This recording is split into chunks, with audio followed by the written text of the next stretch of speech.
திருவள்ளூர் மாவட்டம் செம்பேடு பகுதியில் மத்திய குழுவினர் ஆய்வு மேற்கொண்டனர்.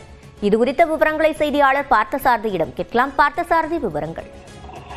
சிவரஞ்சனி, தொடர் கனமழையால் விவசாயிகள் பாதிக்கப்பட்டு நெல்மணிகள் ஈரமாகி உள்ளது. இந்த நிலையில் மத்திய அரசு 17% 22% நெல் ஈரப்பதத்தை உயர்த்தி கொள்முதல் செய்ய நடவடிக்கை எடுக்க வேண்டும் என தமிழக அரசு கடிதம் எழுதியதை தொடர்ந்து 3 குழுக்கள் தமிழகம் வந்துள்ளது. நேற்று செங்கல்பட்டில் ஒரு குழு ஆய்வு செய்த நிலையில் இன்று முதல் முறையாக திருவள்ளூர் மாவட்டம் செம்பேடு பகுதியில் மத்திய குழுவானது MD பிரீத்தி உதவி இயக்குனர் தலைமையில் ஆய்வு மேற்கொண்டனர்.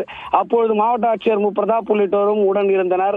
நெல்மணிகளை சேகரித்து அதன் ஈரப்பதத்தை ஆய்வு செய்து உரிய முறையில் நடவடிக்கை எடுக்க மத்திய அரசுக்கு பரிந்துரைப்பதாக குழுவினர் தெரிவித்துள்ளனர்.